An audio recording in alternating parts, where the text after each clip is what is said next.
अस्सलामु अलैकुम वरहमतुल्लाहि वबरकातुहू। जी हाँ दोस्तों, उम्मीद है कि आप तमामी हजरात खैर आफियत से होंगे, तमामी लोग अच्छे होंगे। बिहार पेंशन योजना 2025 आज मैं आपको इस वीडियो के अंदर बताऊंगा कि पेंशन की जो राशि है वो बढ़ाकर अब 15,000 रुपये कर दिया गया है, यानी 6,000 से बढ़ाकर अब उसको डायरेक्ट 15,000 रुपये कर दिया गया है।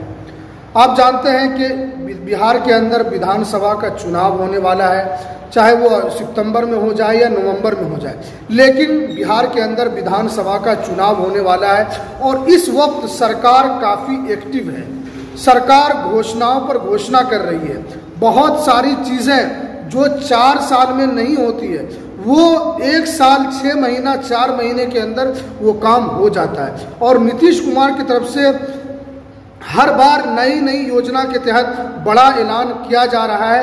अब पेंशन को 6,000 रुपये से बढ़ाकर 15,000 रुपये कर दिया गया है। ये कौन सी पेंशन योजना है, कौन कौन इसका लाभ उठा सकते हैं, पूरी जानकारी आपको इस वीडियो के अंदर हम बताएंगे, तो इस वीडियो को आप पूरा ज़रूर देखें, स्किप नहीं करना है। तो चलिए हम वीडियो को शुरू करते हैं। वीडियो शुरू करने से पहले आपसे एक छोटी सी रिक्वेस्ट है, आप अगर हमारे इस चैनल पर पहली मरतबा आए तो आप इस चैनल को ज़रूर सब्सक्राइब कर लें, बेल की घंटी को आप ज़रूर प्रेस कर लें ताकि आपको ऐसे ही लेटेस्ट जानकारी, लेटेस्ट इन्फॉर्मेशन आपको मिलती रहे। तो चलिए हम वीडियो को शुरू करते हैं। जी हाँ दोस्तों, आप जानते हैं कि नीतीश कुमार ने कल ही पेंशन योजना के तहत यहाँ पर 6,000 से बढ़ाकर अब 15,000 रुपये कर दिया गया है।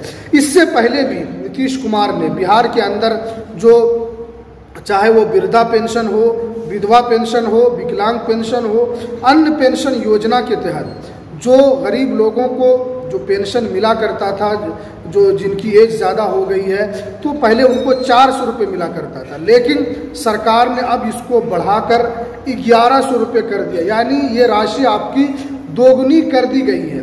और क्योंकि आप जानते हैं कि बिहार राज्य के अलावा जो दूसरे राज्य हैं वहाँ पर कहीं पर पेंशन 2,500 रुपये भी मिलता है, कहीं पर 3,000 रुपये भी मिलता है, लेकिन सरकार ने बिहार के अंदर अब 400 रुपये से 1,100 रुपये बढ़ाकर कर दिया है। उसके बाद आप जानते हैं कि बिहार के अंदर दूसरा जो पेंशन है, कला संस्कृति की जो हिफाजत करते हैं, बिहार के अंदर जो बिहार की कला को दिखाते हैं, उनके लिए भी सरकार ने यहाँ पर 3,000 रुपये पेंशन योजना का ऐलान किया है, तो उनको भी यहाँ पर 3,000 रुपये की पेंशन राशि दी जाएगी। यानी सरकार एक के बाद एक नई नई योजना का ऐलान कर रही है। और इसी तहत में अब सरकार ने जो यहाँ पर पत्रकार को यहाँ पर पेंशन योजना के तहत अब उनको यहाँ पर 15,000 रुपये की पेंशन राशि देने का ऐलान यहाँ पर किया गया है। देखिए, नीतीश कुमार ने यहाँ पर बताया कि मुझे कहते हुए बड़ी खुशी हो रही है कि अब पत्रकार पेंशन योजना के तहत जो पत्रकारों को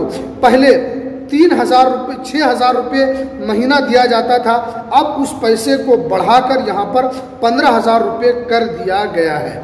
आप जानते हैं कि पत्रकार हमारे बहुत चौथे स्तंभ हैं जो हमारी संविधान के तहत जो चलते हैं और जो बहुत सारी जो जानकारी है जो पहुंचाते हैं, और जो सरकार की योजना हो या बहुत सारी योजना, तो इसी के तहत पत्रकार काफ़ी बहुत अहम ज़रूरी है। इसीलिए सरकार ने यहाँ पर उनके लिए 15,000 रुपये पेंशन योजना के तहत अब उनको यहाँ पर 15,000 रुपये की राशि दी जाएगी। क्योंकि पहले ये 6,000 रुपये था, अब इसको बढ़ाकर यहाँ पर 15,000 रुपये किया गया है। अब अगर यहाँ पर पत्रकार की अगर मृत्यु होती है तो उनकी पत्नी को भी उस राशि का यानी 10,000 रुपये उनको पेंशन दिया जाएगा। यानी पहले उनको 3,000 रुपये दिया जाता था, लेकिन अब उसको बढ़ाकर यहाँ पर 10,000 रुपये कर दिया गया है। और जो पत्रकार पेंशन यहाँ पर हासिल करते हैं उनको यहाँ पर 15,000 रुपये की राशि दी जाने की यहाँ पर खबर निकल कर आ रही है। ये नीतीश कुमार ने बड़ा ऐलान किया है। आप जानते हैं कि बिहार के अंदर पेंशन योजना के तहत बढ़ाने की मांग काफ़ी दिनों से चल रही थी, और बिहार के अंदर ख़ास तौर पर विधवा पेंशन, वृद्धा पेंशन योजना के तहत इन लोगों को यहाँ पर 3,000 रुपये करने की उम्मीद की जा रही थी, लेकिन सरकार ने यहाँ पर सिर्फ और सिर्फ 1100 रुपये यहाँ पर बढ़ाया है। इसलिए कि जो गरीब लोग हैं, आप जानते हैं कि जब लोग बुढ़ापे की उम्र को पहुँचते हैं उनके पास एक एक रुपया काफ़ी कीमती होता है, उनका एक एक रुपये के वो मोहताज होते हैं। सरकार ने कहा कि हमने 1100 रुपये यहाँ पर बढ़ाया है, लेकिन 1100 रुपये से कुछ नहीं होगा। लेकिन ये बड़ी खबर है कि पत्रकार के लिए यहाँ पर डायरेक्ट दोगुनी राशि की है, यहाँ पर 6,000 रुपये से बढ़ाकर डायरेक्ट यहाँ पर 15,000 रुपये किया गया है। उनके मृत्यु होने के बाद उनकी पत्नी 10,000 रुपये उनको पेंशन के तहत यहाँ पर मिलने जा रहा है। ये काफ़ी बड़ी खबर है, क्योंकि आप जानते हैं कि बिहार के अंदर विधानसभा का चुनाव है और सरकार की अभी और बहुत सारी योजना का ऐलान किया जाएगा जो काफ़ी दिनों से नहीं मिल रही थी, लेकिन क्योंकि सरकार का चुनाव है, सरकार के सामने अपने सीट को जीतने का लक्ष्य है, सरकार को दोबारा आने की कोशिश कर रही है और इसीलिए बड़े बड़े ऐलान किए जा रहे हैं। आप जानते हैं कि बिहार के अंदर 125 यूनिट बिजली फ्री भी किया गया है। इसके अंदर ये भी एक गरीब के लिए काफ़ी राहत की खबर है। इसके अंदर तमाम लोगों को, चाहे वो शहरी हो चाहे वो ग्रामीण क्षेत्र के लोग हों, तमाम लोगों को यहाँ पर 125 यूनिट बिजली फ्री किया गया है। यानी सरकार की तरफ से जो भी बड़ा ऐलान है वो यहाँ पर करने की कोशिश की जा रही है। अब देखते हैं कि और इसके बाद सरकार क्या बड़ा ऐलान करती है। लेकिन यहाँ पर पत्रकार के लिए सबसे बड़ी खबर यही है कि अब उनको यहाँ पर 6,000 के बजाय अब उनको 15,000 रुपये की राशि डायरेक्ट उनके बैंक अकाउंट में ट्रांसफ़र की जाएगी। तो ये बहुत ही बड़ी और बहुत ही लेटेस्ट जानकारी निकल कर आ रही थी। तो चलिए हमें दीजिए इजाज़त, फिर मिलते हैं किसी नेक्स्ट वीडियो।